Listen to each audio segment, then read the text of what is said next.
Bismillahirrahmanirrahim. Assalamualaikum warahmatullahi wabarakatuh. Nama Baris Ustaz, saya ngajar di SMA Ustaz. Saya ingin bertanya Ustaz, kita tahu bahwa di bulan Ramadan itu keutamaan amal itu sangat luar biasa seperti itu. Saya pernah dengar cerita bahwa kita harus memiliki satu motivasi utama jika kita ingin meraih target utama kita. Karena tidak semua ibadah di Ramadan itu kita semua bisa kita penuhi, tahajudnya, kemudian tilawahnya misalnya berapa kali khatam dan sebagainya. Kita harus memiliki satu prioritas, satu amal yang mungkin paling cocok buat kita Ustaz. Seperti contoh kayak kita memberi makan seorang puasa. Nah itu kalau misalnya kita setiap hari memberi satu makan hingga 30 hari, ini ibarat kita puasa kita seperti 2 bulan Ustaz. Apakah itu merupakan salah satu strategi yang bisa kita lakukan ketika kita ingin meraih keutamaan Ramadan? Terima kasih. Assalamualaikum warahmatullahi wabarakatuh. Langsung saja. Saudaraku sekalian, hafizakumullah. Al-aslu fil ibadati al-ittiba. Pada prinsipnya di dalam ibadah itu adalah mengikuti Rasulullah SAW. Termasuk ketika kita beribadah di bulan Ramadan.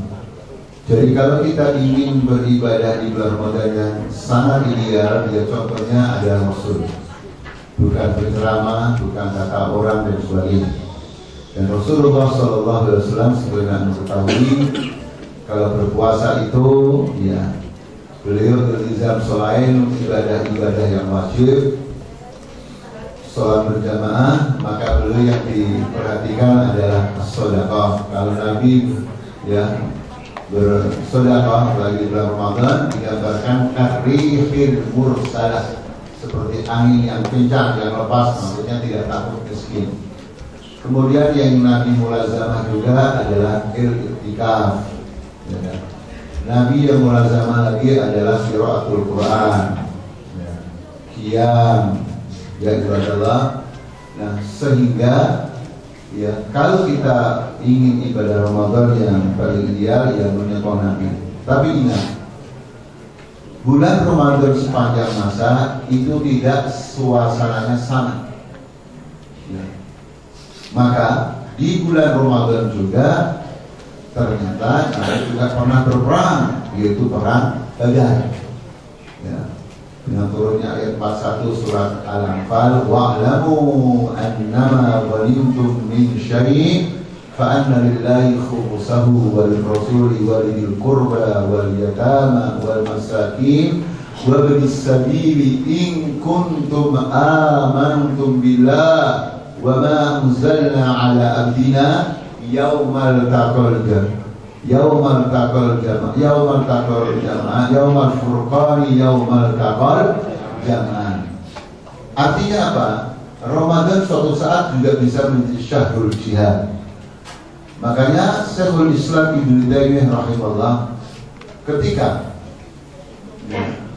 mengadakan jihad dipimpin beliau sendiri, Hafizul Marami, orang-orang kufar Tartar, maka beliau menyuruh pasukannya untuk tidak berpuasa. Ya syabab, as-safar sekedar bepergian saja boleh nggak kita berpuasa? Maka minkum maridun aw ala fa'iddatun min ayyamin, apalagi di saat perang lebih berat mana gitu, sekedar bepergian atau ditambah plus perang, maka disuruh berpuasa. Dan Nabi di hadis yang lain juga ketika sahabat yang bepergian disuruh untuk berbuka. Ini artinya apa? Artinya kita boleh punya target, khatam Quran sekian, i'tikaf sekian, tapi tetap kalau ada sebuah kewajiban, betapa afdolnya amal itu, ya harus kita prioritaskan yang wajib. Contoh yang sederhana saja, ikhwah yang masih ngajar atau ikhwah yang kerja di perusahaan, hafizakumullah, sementara sudah asrul awakhir, di mana ya i'tikaf atau cuti atau i'tikaf atau kerja, ya tetap prioritasnya harus kerja, karena kerja hukumnya wajib, sementara i'tikaf hukumnya sunnah, ya. Dan yang lebih baik lagi di jamaah. Mungkin ya iktikafnya di malam hari, tapi siang harinya tetap bekerja selama tidak mengganggu pekerjaan. Kita lihat, jadi tadi berani saja. Target apakah kita ya khatam Quran berapa kali, target kita infak dan sebagainya. Tapi ketika bertabrakan, berbenturan dengan yang wajib, maka quddimal wajib, didahulukan wajib ala yang sunnah. Nah. Alhamdulillahirrahmanirrahim. Begitu Ustaz Baresi. Mudah-mudahan kita juga dimudahkan kebersamaan yang selalu beliau. Kemudian pertanyaan yang kedua, dipersilahkan.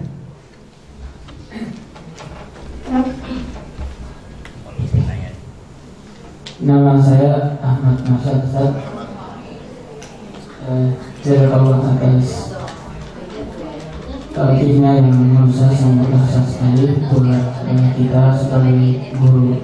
Yang ingin saya tanyakan tadi, ada satu poin yang saya ingat, yaitu sebagai guru kita bisa hadir dan menghadirkan. Nah,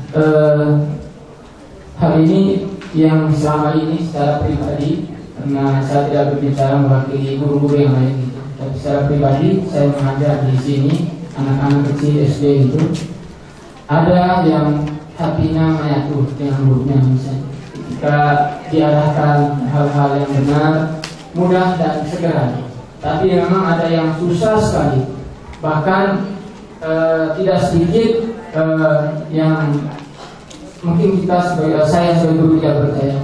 Nah, setelah saya melihat kondisi latar belakang, ternyata faktornya itu memang sebagian besar itu dipengaruhi dari rumahnya.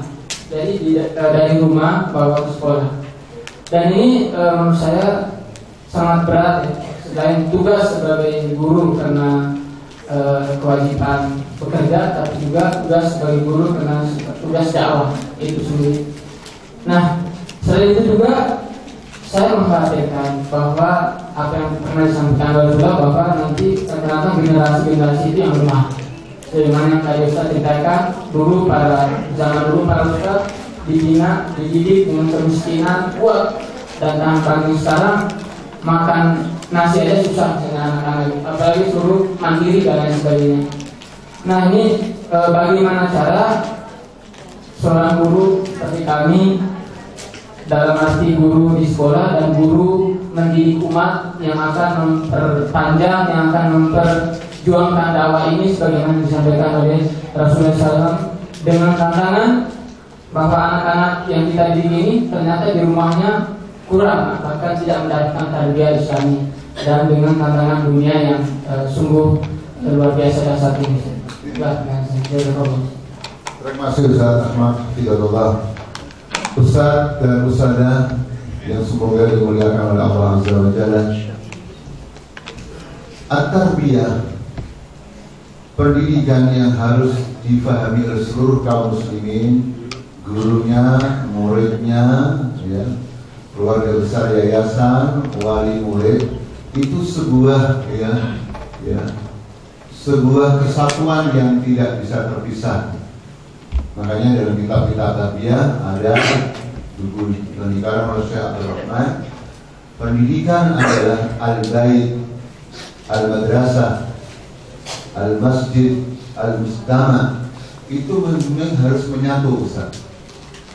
Nah, di antara permasalahan yang kita hadapi bersama-sama adalah at-tarbiyah itu sepotong-sepotong. Anaknya sekolah, tapi bapaknya atau ibunya fi wadin akhor, di lembah yang lain. Sebagian orang tua memahami bahwa kewajiban dia itu adalah bayar bulanan.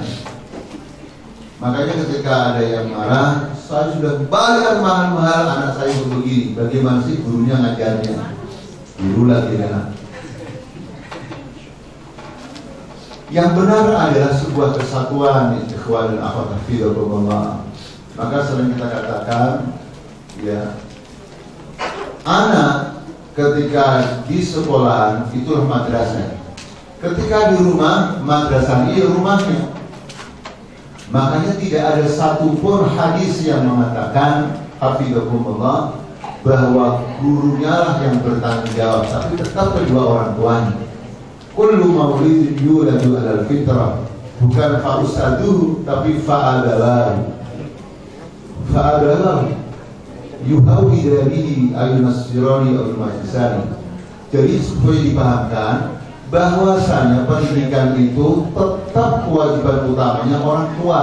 Sementara guru itu, walaupun kita jadi guru harus maksimal, cuma kita jadi murid harus memahami guru itu sebatas musa'id alladhi yusa'idu, yang membantu meringankan beban kedua orang tuanya. Seperti inilah maka saya melihat pertemuan dengan orang tua murid adalah sebuah keniscayaan. Jadi jangan sampai anak ditarbiyah, orang tuanya tidak ditarbiyah. Paling tidak ada pertemuan sebulan sekali, 2 bulan sekali untuk menyamakan visi misi hafidhahullah. Itu satu yang bisa saya melihat. Kemudian kedua, setelah kita optimal mendidik anak kita, baik dengan ilmu yang diberikan oleh Allah, dengan tenaga, dengan perasaan, dengan pikiran, setelah itu ya kita serahkan pada Allah. Ingat, bagaimana beratnya seorang guru, tetap kita hanya dimintai pertanggungjawaban oleh Allah sejauh mana amal kita benar atau tidak benar, maksimal atau tidak maksimal. Tapi kita tidak pernah dimintai tanggung jawab oleh Allah yang namanya keberhasilan besar. Karena keberhasilan itu dia di tangan Allah. Makanya Nabi SAW tidak ditegur oleh Allah gara-gara apa? Pamannya tidak masuk Islam. Tidak ditegur karena innaka la tahdi man ahbabta walakin Allah yahdi man yasha. Dari kita yang dituntut adalah optimalisasi dan kita bagaimana menjadi uswah keteladanan yang maksimal. Setelah itu biadilah di tangan Allah hasilnya. Kalau itu ahli, saya tidak punya beban. Maka kalau ada anak kandung atau anak murid kita sudah maksimal, kok masih balelo, orang juga pencilaan, goda hatinya guru, ya udah, saya doakan saja. Kita tidak akan ditanya oleh Allah ya, sejauh mana keberhasilan kamu. Ada yang menarik di Jawa Tengah itu, saya baru di Jawa Tengah, kata orang tua saya, kiai saya. Kiai saking menyintai muridnya agar muridnya jadi ulama-ulama, itu beritanya adalah beliau sampai rajin berpuasa. Tujuannya apa? Kalau rajin berpuasa kan doanya diterima oleh Allah agar anak santrinya jadi ulama. Ternyata betul, sebagian besar santri beliau menjadi ulama-ulama besar di Indonesia, terutama menjadi kiai di salah satu rumah Islamiyah terbesar di Indonesia. Itu diantara ya, bukti keseriusan tidak hanya dengan ngajar, sampai rela rajin berpuasa karena Allah, tujuannya agar nanti doanya dikabulkan oleh Allah. Nah ini kan artinya bukti karena cintanya guru dengan pada murid. Tetapi lagi-lagi hasilnya tetap di tangan Allah. Sehingga kita agak beban ya, seandainya dia belum soleh atau dia belum solehah, tapi suatu saat semoga Allah memberikan hidayahnya. Baik Ustaz ya. Terakhir Ustaz ya. Tadi ada Ustaz ya. Silakan nanya. Terakhir Ustaz ya, jangan sulit-sulit yang mudah-mudahan dulu.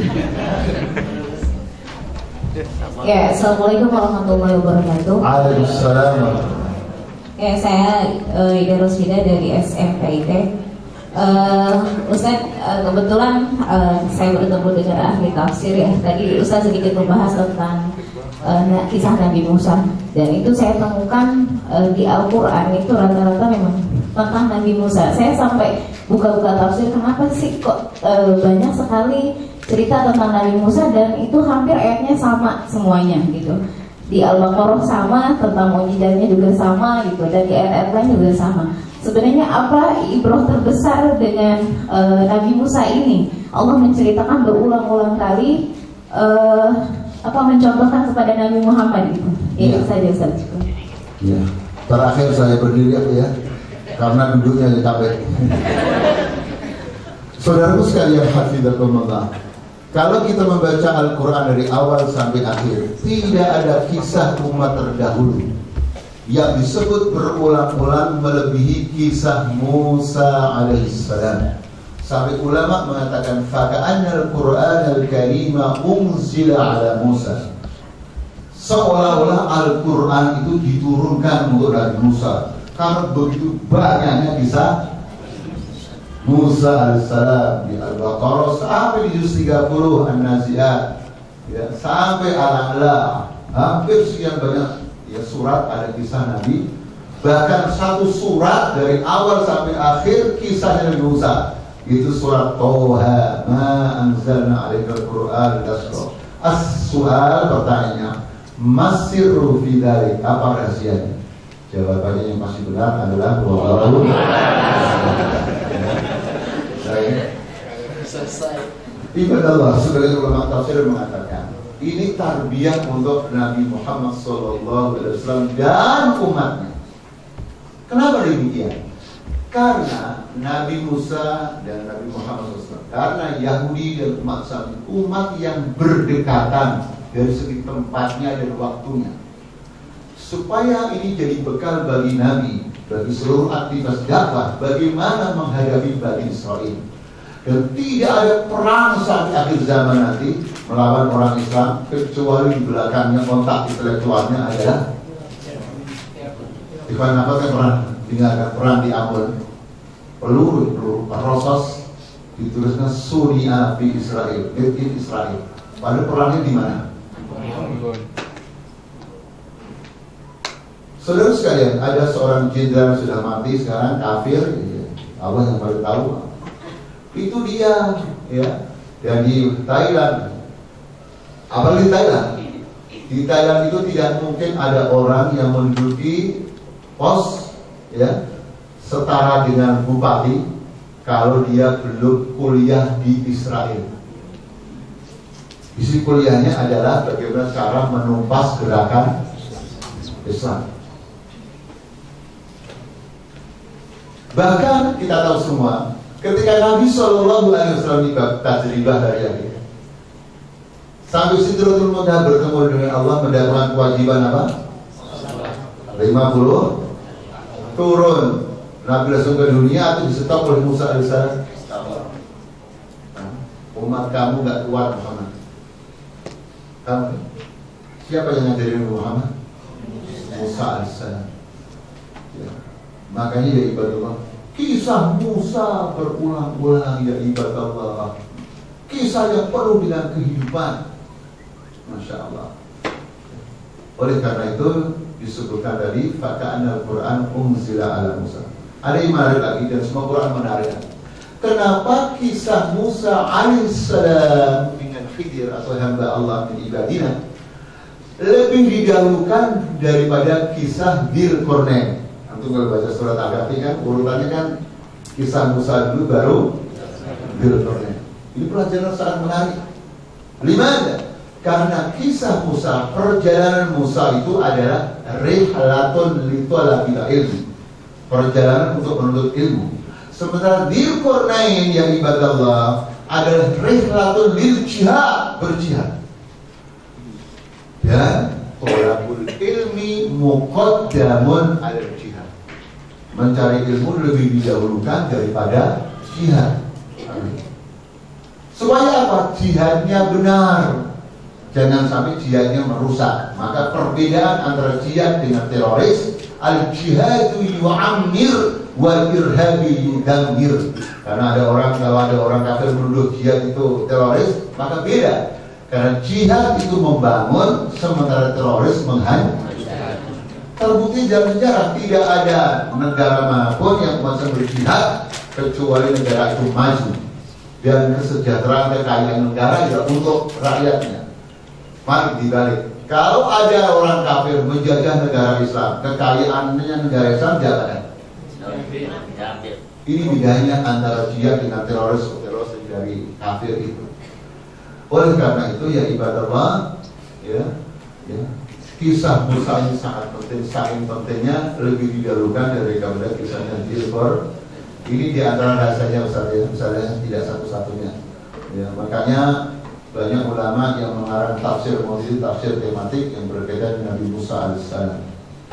Walaupun alam saya itu aja yang disampaikan. Ustaz, saya tadi kan suruh nulis di data, saya ingin sampaikan yang tulisan langsung aja ya, daripada ditulis nggak baca semua. Ya. Aku kumfilah, nama saya Ahzami. Bapak saya ya Samiun, karena orang Nahdien dia disebut Kiai Haji Samiun, masih hidup alhamdulillah ya, masih aktif mengajar full 7 hari mengajar. Saya mengikuti beliau sampai sekarang, saya 7 hari full mengajar. Hidup saya mengajar dan ceramah aja. Kalau ada waktu olahraga, semua olahraga saya senang, sepak bola, voli, bulu tangkis. Yang tidak bisa tinju aja saya. Lahir di Pati pada tahun tanggal 24 bulan 6 tahun 1962. Juni nanti masuk 55 berarti. Saya lahir di tahun itu. Belajar dari ibtidaiyah sampai aliyah di Madrasah Rawdatul Ulum Buyangan Terangkil Pati. Madrasah ini madrasah keluarga. Pendirinya Pak Di saya Kiai Haji Suri Abdul Qadir, murid dari Kiai Hasyim Asy'ari pendiri Nahdlatul Ulama. Ini NU beneran, Nahdlatul Ulama, bukan Nahdlatul Wudud ya. Banyak yang maksudnya. Saya itu saudara saya yang pertama. Setelah tamat kuliah di Libya, dulu zaman menuju LPBA di Raden Saleh. Diterima musyawarah Komis, Sadis, tahun setengah. 7 bulan selanjutnya saya kirim dapat rezeki beasiswa di Saudi pada tahun 1885. Saat S1, S2, S3 sampai tahun 96, jadi 11 tahun. Cukup kenyang minum minyak Saudi Arabia. Kitab yang ditulis pertama Al-Hijrah fil Quran Al-Karim dengan bahasa Arab dan Urdu karena semua bahasa Arab. Dalam tafsir maududi setebal 600 halaman, dicetak di Maktabah Rus, maktabah terbesar di Riyadh, Saudi Arabia. Yang kedua Al-Hayatu fil Quran Al-Karim dan tafsir maududi juga 3 jilid sekitar 1200 halaman. Sebelum diuji dicetak di Maktabah Darul Kuwait di Riyadh juga. Yang ketiga adalah Fiqhul Quran, fikih Al-Quran yang diantara tadi saya sampaikan, ditulis dalam bahasa Indonesia. Kemudian pulang mengajar dan memakmurkan lembaga pendidikan yang mertua rahimahullah, yaitu yang namanya Darul Hikmah. Yang setelah tahun 87 kita ubah sistemnya menjadi IT seperti antum ini. Sampai sekarang terdiri dari TK, SD, SMP, SMA, perguruan tinggi. Khadaliman setiap harinya ngajar dari hari Senin ke Senin ngajar. Hidupnya ngajar, ceramah, dan tadi olahraga. Anak baru 10. Istri ahlu tauhid. Ya. Jadi saya termasuk penakut karena ayatnya wa in kuntum alla ta'dilu fawahidah. Kalau kamu takut tidak bisa berbuat adil, maka satu saja. Jadi saya penakut. Makanya jangan ditiru.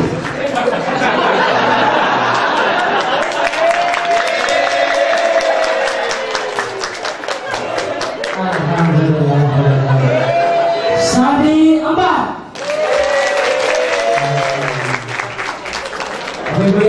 Semangat pagi.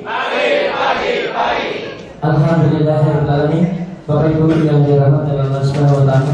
Ustaz, sebagaimana Ustaz katakan, sebenarnya beliau masih haus, masih semangatnya masih pagi Ustaz. Tapi karena waktu jualan yang harus memisahkan kita, Bapak Ibu yang dirahmati Allah Subhanahu wa taala, ini kesempatan yang luar biasa buat kita bisa bersama-sama dengan orang yang dimuliakan oleh Allah. Mudah-mudahan di kesempatan lain bisa bersama lagi Ustaz. Alhamdulillahirrahmanirrahim. Pada beliau Ustaz, mohon berkenan kiranya untuk membacakan doa.